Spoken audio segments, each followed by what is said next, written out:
नमस्कार, रात के 9 बज रहे हैं। राष्ट्र की बात में आपका स्वागत है। मैं हूं मानक गुप्ता। देश में कोरोना वायरस से संक्रमित होने वालों की संख्या हर दिन बढ़ रही है। दिल्ली से लेकर मुंबई तक और बाकी राज्यों में भी हर दिन कोरोना वायरस के नए मामले सामने आ रहे हैं, बल्कि हर दिन एक नया रिकॉर्ड बन रहा है। वहीं दूसरी तरफ लॉकडाउन में काफी ढील दे दी गई है। इसकी वजह से अब पहले की तुलना में ज्यादा लोग घरों से बाहर निकल रहे हैं। हालांकि आईसीएमआर का दावा है अब कोरोना टेस्टिंग की सुविधा बढ़ाई गई है। साथ ही दावा है भारतीय टेस्टिंग किट काफी मात्रा में उपलब्ध है। इस बीच राहत वाली खबर यह है, देश में रिकवरी रेट तेजी से बढ़ रहा है। अब रिकवरी रेट करीब 50% तक पहुंच गया है, यानी कोरोना के लगभग आधे मरीज ठीक हो चुके हैं।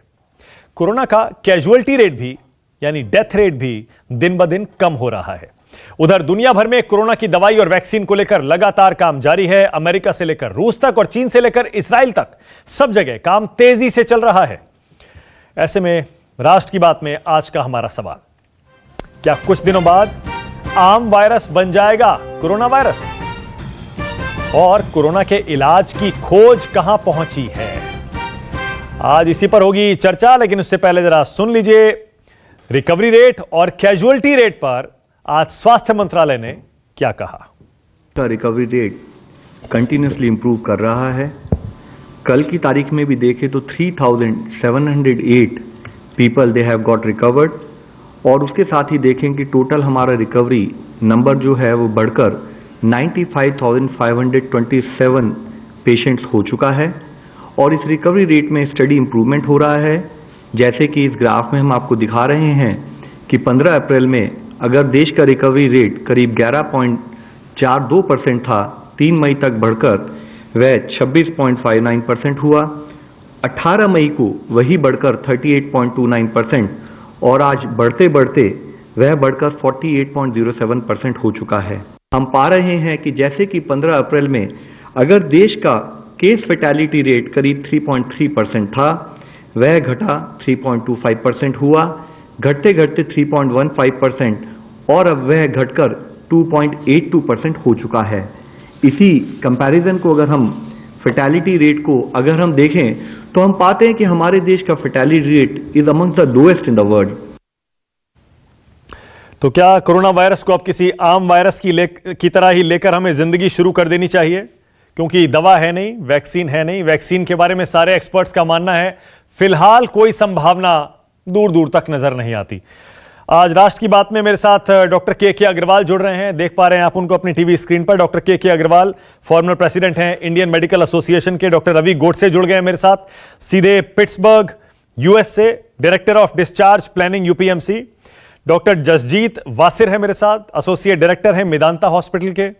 और डॉक्टर अनिल कोहली हैं, फॉर्मर प्रेसिडेंट हैं डेंटल काउंसिल ऑफ इंडिया।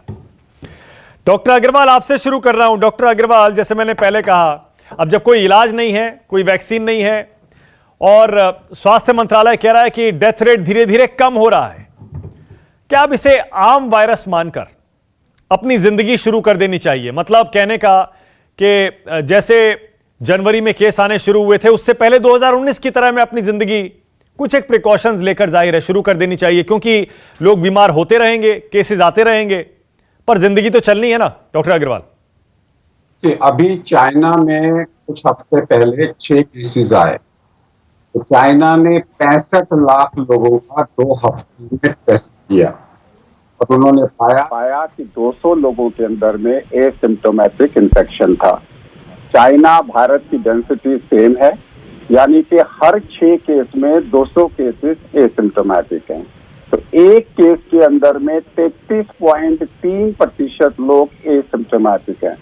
तो अगर आप ये सोचते हो कि कल दिल्ली में 1000 केस हुए, तो मैं कहूँगा 1000 नहीं, 33,000 केस हुए। और अगर मैं इसको 33 से मल्टीप्लाई करता हूँ तो मेरा मोर्टेलिटी रेट 0.3% है। देखिए, पूरे वर्ल्ड का मोर्टेलिटी रेट इस वक्त में 2% से कम है, और उसमें से सबसे ज्यादा यूरोप के अंदर में 10 से 12% है, अमेरिका में 6 से 8% है। अगर एक्चुअल में हम नंबर्स गिने और एक्चुअल्स में देखें तो इंडिया का जो मोर्टेलिटी रेट है वो 0.3, 0.4, 0.5% से ज्यादा नहीं आएगा। इसलिए मैं बार बार कहता हूं, और जहां तक सवाल है कि जो सरकार कहती है हमारा डिस्चार्ज रेट बढ़ रहा है, वो बढ़ेगा, क्योंकि मोर्टेलिटी रेट अगर 2% है आपका, तो 98% तो रिकवर होने ही होने हैं। तो उसमें तो हमारे को कोई ये बताने की जरूरत नहीं है कि हमारा रिकवरी रेट बढ़ रहा है। रिकवरी रेट बढ़ेगा तभी तो हमारा मोर्टेलिटी कम होगा। अल्टीमेटली अगर 2% लोग मरेंगे तो 98% हैज टू रिकवर। हाँ। So that is not a criteria कि रिकवरी रेट हमारा कितना इंप्रूव हो रहा है उसके लिए हम तालियां बजाएं, बट डेफिनेटली अगर हम रियल नंबर्स पब्लिक के सामने लाएं तो लोगों का डर हटेगा। आज की डेट में दिल्ली में, गुजरात में, महाराष्ट्र में, बॉम्बे में बीमारी हर घर में है, which is good. I am not worried about it. अगर दिल्ली में 30,000 केस होते हैं, I will be the happiest person because that tells me मेरी मोर्टेलिटी बहुत कम है। हाँ। हमें कोरोना के साथ जीना है, उसके साथ बिना डर के रहना है, और अगर मैं फेस टू फेस मीटिंग ना करूं, सोशल डिस्टेंसिंग का पालन करूं और मास्किंग करूं, तो मेरे को कोरोना से उतना ही डरना चाहिए जितना मैं किसी नॉर्मल सर्जरी से डरता हूं या गाड़ी में जाते हुए या प्लेन में जाते हुए डरता हूं। ओके, बहुत बढ़िया, ठीक है। इंडिया में भी अब वो स्टेज आ चुकी है, लेकिन डॉक्टर गोडसे, अमेरिका का एक्सपीरियंस क्या कहता है? क्योंकि वो तो दुनिया में नंबर 1 देश है जहां पर सबसे ज्यादा केस, सबसे ज्यादा डेथ्स हुई हैं। क्या वहां भी अब नॉर्मलाइज हो गया है क्या कोरोना वायरस? उसके साथ लोग जी रहे हैं और एक बाकी किसी बीमारी की तरह इसे मान के चल रहे हैं? डॉक्टर गोडसे। यस, बाकी तरह बीमारी की मान के अभी हम लोग का तो लाइफ नॉर्मल पहले जैसा चालू होने वाला है। और देखो, अगर कोरोना इतना भी डेंजरस रहता था, फिर भी लाइफ को तो चालू होना है। कितना दिन ऐसा जीते रहेंगे, कितना दिन मास्क के पीछे छुपे रहेंगे? लाइफ को तो नॉर्मल होना ही था। जो डॉक्टर अग्रवाल ने मोर्टेलिटी जो रिकवर्ड रेशो की बात की, वो अच्छी बात है, लेकिन थोड़ा मैथमेटिकली सोचते हैं कि अगर इंडिया का मोर्टेलिटी 3% है और डॉक्टर अग्रवाल कहते हैं कि हर एक पेशेंट के पीछे 100 लोग ऐसे छुपे हैं कि जिनके टेस्टिंग अब तक नहीं हुए हैं, तो उनका मानना है कि मोर्टेलिटी रेट 0.03% है या 0.3% है। तो मैथमेटिकली देखा जाए तो 0.03 to 100 compare to 5,500 to what, इसका मतलब इंडिया में अब तक 1.8 करोड़ लोगों को कोरोना ऑलरेडी हो चुका है। और ये ना, हम बहुत दूसरे नंबर की तरफ देख रहे हैं। ये कोई मायने ही नहीं रखते नंबर। हमको सिर्फ इतना देखना है कि कितने लोग मर रहे हैं। और इंडिया ने खुद की पीठ जरूर थपथपानी चाहिए, क्योंकि इंडिया का मोर्टेलिटी रेट अभी 3% कह रहे, लेकिन जैसे डॉक्टर अग्रवाल ने कहा था 0.3% भी हो सकता है। अगर कोरोना हमको मारना बंद करे तो किसको परवाह है? डेंगू है, मलेरिया है, उसके साथ मजे में रहेगा कोरोना। हम लोग अपना गरबा क्रिकेट मैच चालू कर देंगे। क्या बात है। सुनने में डॉक्टर गोडसे बड़ा अच्छा लगता है, वाकई बहुत अच्छा लगता है। डॉक्टर अग्रवाल जी भी जो कह रहे हैं बड़ा अच्छा लगता है। लेकिन डॉक्टर कोहली, अगर ये जो अनसर्टेनिटी है ना कोरोना वायरस के पीछे, अगर किसी को हो जाए, तो आज आईसीएमआर ने फिगर दिया है कि जो इंडिया में डेथ्स हो रही हैं उनमें से 50% डेथ्स 10% पॉपुलेशन में हो रही है, वो 10% पॉपुलेशन जो कि 60+ है। लेकिन बाकी 50% डेथ्स यंग और हेल्दी लोगों में हो रही है। डॉक्टर कोहली, तो अनसर्टेनिटी है, इसे कैसे एक आम वायरस की तरह मानकर हम जीने लगे जब हमें पता है कि यंग और हेल्दी लोग भी इससे मर सकते हैं? मानक जी, पहले तो आपको मैं बताना चाहूंगा, जैसे आपने कहा कि we have to live with this virus. दूसरी चीज देखिए, अब ये इसका संक्रमण जो है आम आदमी में पहुंच चुका है, जिसकी वजह से इसकी रेट इतनी बढ़ रही है हमारे इधर। और देखिए, हमारे यहाँ सबसे बड़ा फायदा है कि हमारे यहाँ यंगर जनरेशन जो है वो सबसे ज्यादा है वर्ल्ड में। और इसका जो एक कारण है कि एंटीबॉडीज जो बॉडी में बनती है, और यंग लोग जो होते हैं जिनमें बीमारियां, दूसरी बीमारियां नहीं है, जैसे आपने सवाल उठाया 60+ वाले लोग जिनके अंडरनीथ कॉर्ड है, कार्डियोवास्कुलर डिजीज है, डायबिटीज है, या उनको और कोई रीनल प्रॉब्लम है, तो दे आर मोर प्रोन इस इन्फेक्शन की वजह से। लेकिन जो यंगर जनरेशन है वो इस इन्फेक्शन को फाइट कर सकती है, क्योंकि बॉडी का जो मैकेनिज्म है, हमारा सेल्फ डिफेंस मैकेनिज्म, वो इसको फाइट करता है। तो इसलिए हमारे यहाँ चांसेस ऐसे अच्छे हैं कि एक तो रिकवरी रेट 48.2 ऑलरेडी है और मोर्टेलिटी रेट भी कम है। तो इन सारी चीजों को देखा जाए, लेकिन इसको अनदेखा नहीं किया जा सकता। जैसे आपने कहा, हमें प्रिकॉशन लेनी है, प्रोटोकॉल्स फॉलो करने हैं, और हमें अपने वे ऑफ लाइफ को चेंज करना है। We have to accept it. क्या ये वायरस कमजोर हो रहा है क्या डॉक्टर वासिर? क्योंकि हम देख रहे हैं दुनिया भर में म्यूटेट तो होता है, ये सब कहते हैं। क्या आपका कोई असेसमेंट ऐसा है कि ये वायरस कमजोर पड़ रहा है? क्योंकि डेथ रेट कम हो रहा है, क्या इससे हम ये अंदाजा लगा सकते हैं कमजोर हो रहा है और इसी तरह पॉपुलेशन में फैलता जाएगा, म्यूटेट होता जाएगा और कमजोर पड़ता जाएगा और एक दिन ऐसा हो जाएगा इनइफेक्टिव हो जाएगा? ये क्वेश्चन का आंसर डेफिनेट देने के लिए आपको large population based epidemiological studies करनी पड़ेंगी, जिसमें आपकी जीनोटाइप और टाइपिंग करके बताएं कि म्यूटेशन हो रहा है या नहीं हो रहा है।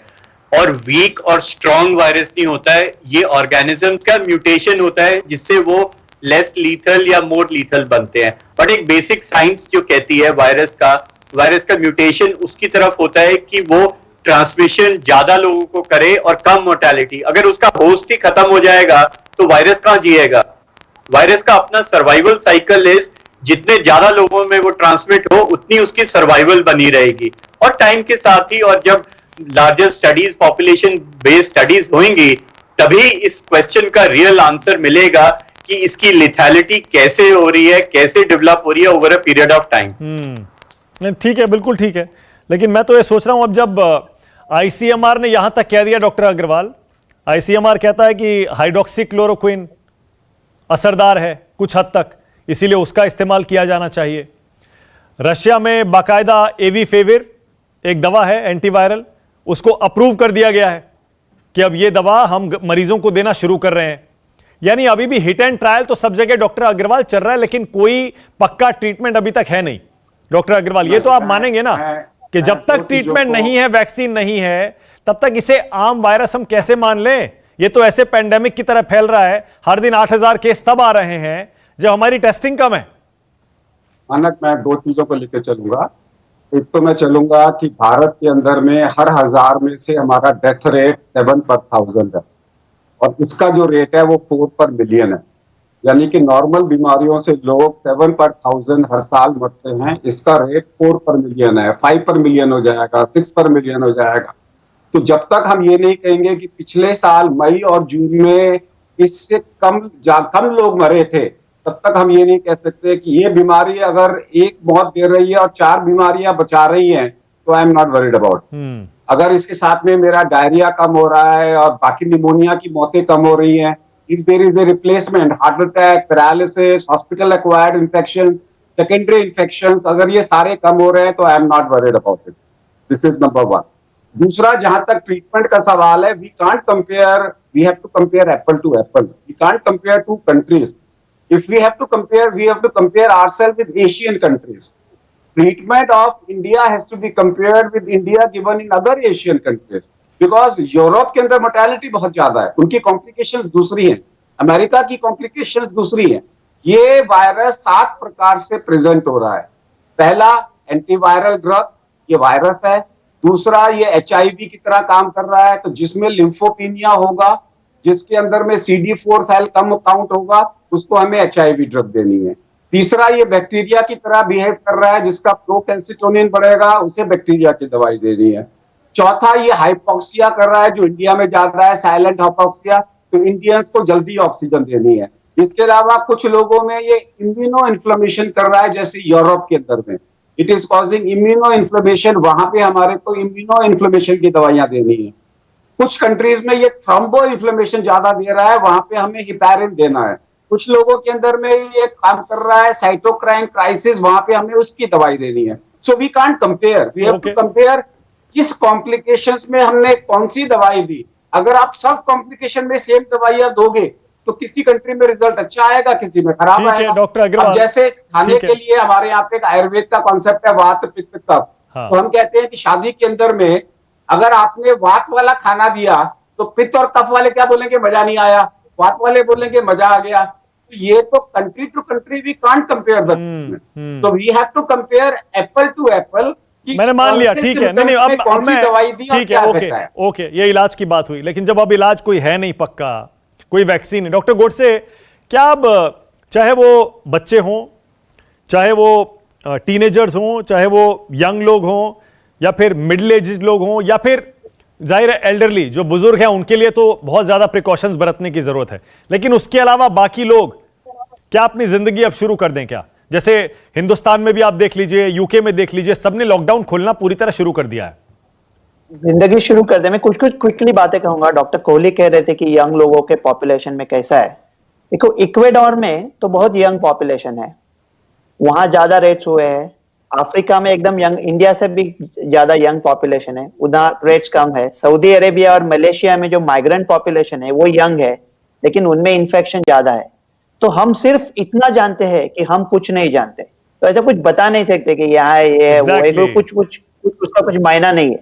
तो मैं इतनी कहूंगा, फिजिशियन नहीं लेकिन एक ऐसा विचारवंत या राइटर कह के कहूंगा, मेरे ख्याल से आनुवंशिक उत्परिवर्तन, वो जेनेटिक म्यूटेशन बोलते हैं वायरस का, मुझे ऐसा निजी मामले पे लगता है, मैं डॉक्टर की तरह तो नहीं कह सकता, निजी मामले पे लगता है कि जेनेटिक म्यूटेशन हो चुका है और ये वायरस अभी कम खतरनाक हो रहा है। ओके। तो हम लोग ट्रीटमेंट कह रहे हैं, अगर वो हमको मार नहीं रहा है तो हम क्या ट्रीट कर रहे हैं, यू नो? देखो नहीं, अभी तक तो मार रहा है। नहीं डॉक्टर गोडसे अभी तक मार रहा है। नहीं, देखो मेरी बात, मैंने ऐसा नहीं कह रहा हूं नहीं मार रहा है, और वो लोगों को बहुत पेन हुआ है, लेकिन अगर मोर्टेलिटी 0.33% है, काफी लोगों को कोरोना होगा, उनको कोई लक्षण भी नहीं होंगे, थोड़े लोगों को लक्षण होंगे, हाइपोक्सिया होगा, उनको ऑक्सीजन दे देंगे। अगर वो साइटोकाइन स्टॉर्म होता है, उसके लिए टोसिजुमाब है, उसका अच्छा काम चल रहा है। रेमडेसिविर भी कट कर रहा है, अभी इंडिया में आया नहीं है। प्लाज्मा भी है, वेंटिलेटर की इतनी जरूरत नहीं लग रही है। तो आप ऐसा मान के चले, अगर आपको कोरोना हो भी जाए खुदा न खास्ता, तो भी ज्यादातर से आप ठीक रहेंगे। तो आप लंबी सांस ले ले, काम हो जाए और अपनी जिंदगी चालू कर दे। हाँ, लेकिन इतना सिंपल डॉक्टर कोहली है नहीं ना, खासतौर से हिंदुस्तान में। यहाँ तो जॉइंट फैमिली होती हैं ज्यादातर। यूरोप में, अमेरिका में लोग अकेले रहते हैं, छोटी छोटी फैमिलीज होती हैं। डॉक्टर कोहली, यहाँ तो एक एक फैमिली में 5, 7, 10, 20 लोग भी रहते हैं। तो ऐसे में बुजुर्गों से ऐसे लोगों को कैसे अलग रखा जा सकता है जो रोज अपने काम पर बाहर जाते हैं या फिर खरीदारी करने जाते हैं? इसीलिए डॉक्टर कोहली, मैं घूमकर उसी सवाल पर आ गया, क्या इसे एक आम वायरस, जुकाम या बाकी जो वायरल डिजीज होती हैं उनकी तरह मानकर चलें? वो समय आया है या अभी नहीं आया? देखिए, वो समय आएगा और इसके साथ हमें जीना सीखना पड़ेगा। जैसे आपने कहा कि एंटीवायरल ड्रग, HIV की ड्रग, उसके बाद हाइड्रोक्लोरोक्विन जो आपका मलेरिया की ड्रग है, डिफरेंट तरीके ट्राई किए जा रहे हैं कि एक ऐसा सोल्यूशन मिले जिससे कि इसके ऊपर काबू पाया जा सके। लेकिन आज तक, अभी तक ऐसा कोई एक सोल्यूशन नहीं पाया गया कि जिससे ये कहा जा सके कि हम इसको कंट्रोल कर सकते हैं। लेकिन आने वाले समय में वैक्सीन आएगा, कब आएगा, ये बिग क्वेश्चन मार्क है। और जहां तक आपने कहा बड़ी पॉपुलेशन, हमारी देखिए जॉइंट फैमिली सिस्टम है, हम अपने माँ बाप को, बच्चों को अलग नहीं कर सकते, लेकिन हमें प्रिकॉशन और प्रोटोकॉल जो कि इस बीमारी से, महामारी से हमें बचा सकते हैं, उनको हमें फॉलो करना चाहिए, जिससे कि हम इसके संक्रमण को रोक सकें। जाहिर है, लेकिन मैं अभी भी कोई एक क्लियर स्ट्रैटेजी नहीं मिल रही है। डॉक्टर वासिर, मैं यही कह रहा हूं ना, जैसे आप कह रहे हैं कि अभी वैक्सीन है नहीं, कोई इलाज है नहीं। लॉकडाउन देखिए, जब खोलना सरकार ने शुरू किया तो पहले फेज में अनलॉक 1 में सिर्फ 2-4 चीजें खोलने की परमिशन दी है फिलहाल। उसके बाद कह रहे हैं जुलाई में हम तय करेंगे, सोचेंगे कि आगे और क्या क्या खोलना है। स्कूल कॉलेज का अभी कोई अता पता खुलने का लग नहीं रहा है। तो डॉक्टर वासिर, अभी लगता है इसका मतलब वो समय आया नहीं है कि इसे आम वायरस की तरह लेकर हम चलें? देखिए, ये साइंस का फ्रंटियर इवॉल्व कर रहा है, और जो हमारे पास इंफॉर्मेशन आ रही है, जो हम रोज देख रहे हैं, जो एहसास कर रहे हैं, वो एक पॉजिटिव डायरेक्शन में जा रहा है। जैसे सारे पैनलिस्ट एक्सेप्ट कर रहे हैं और एग्री कर रहे हैं कि नंबर ऑफ इन्फेक्शन से नहीं घबराना है, हमें लॉस ऑफ लाइफ, मोर्टेलिटी का ज्यादा चिंता है। नहीं डॉक्टर वासिर, वो ठीक है। अगर रिकवरी बेटर हो रही है। नहीं डॉक्टर वासिर, ये तो हमारी एक्सपर्ट्स की बात हो गई ना, ये तो बहुत एक थियोरिटिकल बात हो गई। आम आदमी तो डरता है ना इसी अनसर्टेनिटी में कि अगर हो गया तो बचूंगा या नहीं बचूंगा मुझे नहीं पता। ये डर है ना, ये थोड़े निकाल सकता है, वो आम जिंदगी कैसे शुरू करेगा? तो लाइफ में एक फियर होता है, बहुत ही रियलिस्टिक होता है, जो फियर ऑफ अननोन होता है। हाँ। उसको कहे इसलिए जाता है, और उसका इम्पैक्ट, स्ट्रेस का इम्पैक्ट इतना ही होता है क्योंकि आपको कुछ पता नहीं है। हाँ। आप अंधेरे में गाड़ी चला रहे हैं, आपको पता नहीं है आगे क्या है। That is fear of the unknown. But जिस डायरेक्शन में हमारी कंट्री जा रही है, जो नंबर्स हमारे सामने हैं, हम नंबर्स को भी डिबेट कर सकते हैं, बट जो डेटा हमारे सामने है वो बहुत ही पॉजिटिव है about greater recovery, lesser mortality, जैसे हम सब लोग अग्री करते हैं। 73% आज सरकार ने बताया, हेल्थ मिनिस्ट्री ने 73% डेथ जो हुई हैं टोटल डेथ्स में से, वो हैं पीपल विद कोमोर्बिडिटीज, जिनको कोई बीमारियां थी। 73%। अब जरूरी नहीं है वो सारे के सारे बुजुर्ग हों सर, कम से कम वो लोग जिनको बीमारियां हैं, आप जानते हैं हमारे देश में करोड़ों की संख्या में होंगे जिनको डायबिटीज है, ब्लड प्रेशर है, थायराइड है, हार्ट डिजीज है, करोड़ों में। मैं तो छोड़िए, बाकी तो छोड़ दीजिए, चलिए इन करोड़ों लोगों का क्या, ये कैसे अब मानकर चलें कि आम वायरस है? तो जैसे हम पहले भी बात करते आए हैं, अभी भी बात कर रहा हूं, वही सेम चीज रीएम्फसाइज कर रहा हूं कि हाई रिस्क पॉपुलेशन को हमने सबसे ज्यादा प्रोटेक्शन देनी है। एज अ जनरल पॉपुलेशन हमें SMS रूल फॉलो करना है। S for soap, M for mask and S for social distancing. ये तो मैंडेटरी यूनिवर्सल लॉ बन गया है सबके लिए। प्लस जो हाई रिस्क पॉपुलेशन है, जैसे डायबिटिक्स हो गए, एज 65 के ऊपर हो गई, hypertension, heart disease, kidney disease, lung disease, इनको हमें ग्रेटर प्रोटेक्शन देना है। इनको सोशल मूवमेंट, सोशल डिस्टेंसिंग, मतलब मोर और लेस आइसोलेटेड रखना है जब तक हम बेटर नॉलेज ना मिल जाए इस वायरस के बारे में। एग्जैक्टली, जब तक और जानकारी ना मिल जाए तब तक प्रिकॉशंस लेकर ही चलना पड़ेगा। ये आम वायरस नहीं है, इसे फिलहाल आम वायरस की तरह ट्रीट नहीं करना है। छोटा सा ब्रेक ले रहा हूं डॉक्टर अग्रवाल, ब्रेक के बाद आ रहा हूं आपके पास। क्या कोरोना वायरस को एक आम वायरस मानकर अपनी जिंदगी शुरू कर देनी चाहिए? आज यही है राष्ट्र की बात में चर्चा का विषय। डॉक्टर अग्रवाल, आज ICMR हेल्थ मिनिस्ट्री की जो प्रेस कॉन्फ्रेंस थी उसमें हेल्थ मिनिस्ट्री की तरफ से, सरकार की तरफ से कहा गया कि हम पीक से बहुत दूर हैं और कम्युनिटी ट्रांसमिशन शब्द का इस्तेमाल करने की जरूरत नहीं है। इसका क्या मतलब हुआ डॉक्टर अग्रवाल? देखिए, 3-4 चीजें मैं बोलना चाहता हूँ। एक बात हो रही थी डर की, तो MDR TB जो मल्टी ड्रग रेजिस्टेंट TB है, जो मल्टी ड्रग रेजिस्टेंट इन्फेक्शंस हैं, वो इससे ज्यादा डेंजरस है। आप पूछना चाह रहे थे ये कितना डेंजरस है। इससे बड़ी डेंजरस बीमारियों को हम जूझ रहे हैं भारत में, हम उनसे लड़ रहे हैं। That's one. दूसरी चीज है कि आपने अभी कहा कि डायबिटिक के पेशेंट्स में लोग डर रहे हैं कि मौत हो जाएगी। हमें ये कंपेयर नहीं करना कि कितने प्रतिशत लोगों को डायबिटीज था, हमें ये देखना है कि पिछले साल डायबिटीज से कितने लोग मरे और इस साल डायबिटीज से कितने लोग मरे। और अगर हम ये डिमॉन्स्ट्रेट कर सकते हैं कि diabetic with COVID is much more mortality than diabetes with other condition. Diabetic के पेशेंट हर साल मरते हैं, हार्ट अटैक से मरते हैं, पैरालिसिस से मरते हैं, इन्फेक्शन से मरते हैं, TB से मरते हैं, वो सब कम हो रहा है। So I am not bothered about that. Third जो चीज है, जो अभी जो बीमारी फैल रही है इस वक्त में, घर घर में जो दिल्ली में बीमारी फैल रही है, उसका कारण है कि जैसे ही आप अनलॉकिंग करोगे, लोग बाहर जा रहे हैं, ऑफिस में जाके 8 घंटे बैठ रहे हैं, बीमारी फैली हुई है, मास्क का पूरा ध्यान नहीं रखते, सोशल डिस्टेंसिंग करते नहीं, घर में आते ही मास्क उतार देते हैं और घर में सबको इन्फेक्शन दे रहे हैं। तो अभी जो केसेस आ रहे हैं वो मल्टीपल और आएंगे। घरों के अंदर में 8-8, 10-10 लोगों को अकेले घर के अंदर में ये केसेस हमारे रोज आते रहेंगे। जहां तक ICMR का सवाल है, ICMR जो कह रहा है, क्या सवाल क्या था आपका, मैं भूल गया। वो कह रहा है कि पीक अभी बहुत दूर है, हम पीक से बहुत दूर हैं और कम्युनिटी ट्रांसमिशन शब्द का इस्तेमाल मत करिए। देखिए, पीक का सवाल है, मेरे को समझ में नहीं आ रहा पीक की डेफिनेशन क्या है। इस वक्त में अगर एक सिम्टोमेटिक में 30 एसिम्टोमेटिक हैं तो यही पीक है। और अगर आप बोलते हैं कम्युनिटी स्प्रेड के बारे में मत बात करिए, कम्युनिटी स्प्रेड तो कभी का हो चुका। 1.5-2 लाख केसेस बिना कम्युनिटी स्प्रेड के नहीं होते। एग्जैक्टली, और वो भी तब जब हमारी टेस्टिंग बहुत लिमिटेड है। अगर टेस्टिंग हो जाए रैंडम और अब हम स्टेज 4 की बात कर रहे हैं। स्टेज 4 का मतलब होता है टेस्टों की जरूरत नहीं है, जो सिम्टोमेटिक है उसका इलाज करो, और बाकी लोग जो एसिम्टोमेटिक है आप उसका कुछ नहीं कर सकते। आप चाइना की तरह 65 लाख लोगों का टेस्ट 10 दिन में नहीं कर सकते। बिल्कुल, तो फॉरगेट अबाउट कि हम तो, आप स्टेज 3 बोलिए, हम तो स्टेज 4 की बात कर रहे हैं। बिल्कुल ठीक है, टेस्ट मत कराओ, सिम्टोमेटिक लोगों का इलाज कराओ और अपना काम करो। बिल्कुल ठीक है। तो doctor Agarwal, doctor Kohli, doctor Wasir और डॉक्टर गोडसे सब यही कह रहे हैं कि ये आम वायरस नहीं है, लेकिन अपनी जिंदगी तो शुरू करनी है। इन आंकड़ों से मत डरिए जो रोज आ रहे हैं, बस अपना ख्याल रखिए, प्रिकॉशंस लेते रहिए। डॉक्टर अग्रवाल तो यहां तक कह रहे हैं जितनी मौतें कोरोना वायरस से हो रही हैं उससे बहुत ज्यादा मौतें बाकी बीमारियों से हो रही हैं। कोरोना वायरस से सिर्फ बचना है और डरना नहीं है। बहुत बहुत शुक्रिया। चलिए, आज राष्ट्र की बात में आने के लिए आप सबका। छोटा सा ब्रेक ले रहा हूं, खबरें जारी है।